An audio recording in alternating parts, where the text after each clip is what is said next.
টকবগে ওসমান হাদির মাথায় গুলি করলো, ওরা কি বীর পুরুষ না কাপুরুষ? কাপুরুষ, লজ্জাহীন, পুরা জাতির গজব ওদের উপরে।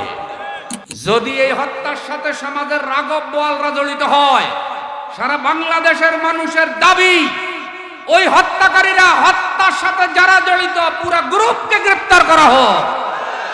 যত বড় নেতাই হোক তাকে উপযুক্ত শাস্তি দেওয়া হোক, যাতে ভবিষ্যতে আর কোনো নিরীহ ওসমান হাদিদেরকে জীবন দিতে না হয়। আমাদের রাষ্ট্রের লক্ষণ বেশি ভালো দেখা আপনারা জেনেছেন। গত জুমার আগের জুমায় বাংলাদেশের একজন তরুণ জুলাই যোদ্ধা ওসমান হাদিকে বর্তমান সময়ের ফেরাউনেরা,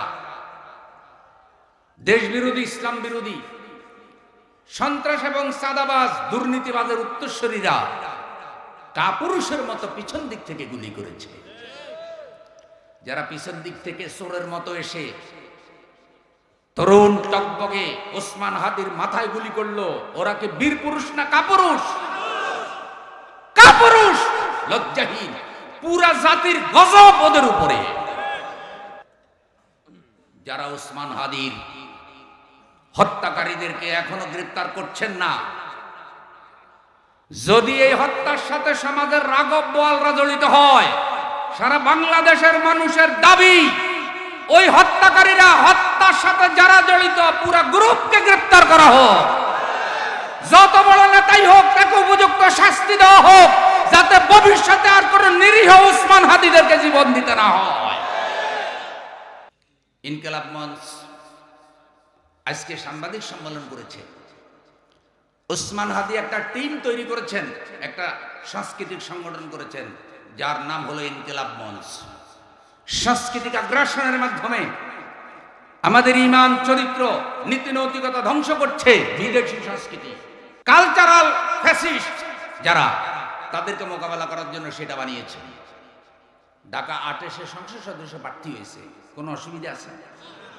সে ভোট চাইতেছে, আপনারা সবাই চান। টকশোতে গেলে সে ন্যায়ের পক্ষে কথা বলে। কোন নেতার সাথে যখন তার টেবিল টক হয়, সন্ত্রাসের বিরুদ্ধে, চাঁদাবাজির বিরুদ্ধে, দুর্নীতির বিরুদ্ধে কথা বলে কি বলে না? সে বলছে আমি আমার শত্রুর সাথেও ইনসাফ করতে চাই। সে বলছে জুলাই আন্দোলনে 1400 তরুণ তরুণী জীবন দেওয়ার পরে বাংলাদেশটাকে যদি আমরা সুন্দর করে গড়তে না পারি, একটা নতুন বাংলাদেশ, যেই বাংলাদেশে ন্যায় নীতি থাকবে, ইনসাফ থাকবে, সন্ত্রাস থাকবে না, চাঁদাবাজি থাকবে না, দুর্নীতি থাকবে না, নারীর অধিকার পাবে, পুরুষ অধিকার পাবে, স্বামী অধিকার পাবে, প্রত্যেকেই সুখে শান্তিতে থাকবে, সে ধরনের একটা ন্যায় নীতির বাংলাদেশ যদি আমরা করতে না পারি, তাহলে আগামী 100 বছরে আর কেউ দেশের জন্য জীবন দেবে না। কারণ 16-17 বছরের অন্যায় অবিচার যদি আমরা জুলাই আন্দোলনের পরে দূর করতে না পারি, সেই সব নীতি, কানুন, ফ্যাসিস্টদের রেখা দেওয়া এগুলো যদি থেকেই যায়, তাহলে তরুণরা জীবন দিয়ে লাভ হলো কি? এ ধরনের বহু কথা বলে গেছে। আপনারা অনলাইনে কোটি কোটি মানুষ দেখতেছেন। বাংলাদেশের ইতিহাসে এত বড় জানাজা হয় নাই। জানাজা মানে দোয়া। জানাজা মানে কি? কত মানুষের দোয়া পেয়েছে, এটাই তো জীবনের সফলতা। ইনকিলাব মঞ্চ আজকে বলেছে আমরা হতাশ, আজ পর্যন্ত হত্যাকারীদেরকে ধরা, আমরা জানি না বাংলাদেশ শেষ পর্যন্ত কোথায় গিয়ে দাঁড়ায়। দেশ ভালো থাকলে আমরা ভালো থাকবো, ঠিক না ভাই? আর দেশকে ভালো রাখতে হলে ইসলাম লাগবে। কি লাগবে? ইসলাম যদি মানুষ চায় আলহামদুলিল্লাহ। কিন্তু দেখেন, ইনকিলাব মঞ্চের আব্দুল্লাহ জাবের সাংবাদিক সম্মেলন করেছে। কিছু কথা রাগে গোস্বা একটু অসুন্দর বলে ফেলছে, কিন্তু তার প্রত্যেকটি কথা ছিল যৌক্তিক। ওই অসুন্দর কথা 2-3টা বাক্য বাদ দিলে, ওরা যেহেতু শোকাহত, ওদের ভিতরে ক্ষোভ, কষ্ট, ওদের সাথীকে খুন করা হয়েছে, অথচ এখনো এক মূল হত্যাকারীকে গ্রেফতার করা হয় না, এটা নিয়ে টালবাহানা চলতেছে। তাহলে ওরা তো ছাত্র নেতা, ওদের রাগগোস্বা আছে না নাই? 2-একটা শব্দ ওরা বলতেই পারে, কিন্তু আমরা বলতে চাই, যেই হোক, মুসলিম হোক আর অমুসলিম হোক, এভাবে অন্যায়ভাবে যদি কাউকে নিহত করা হয়, প্রত্যেকটা হত্যার বিচার হওয়ার দরকার আছে না নাই?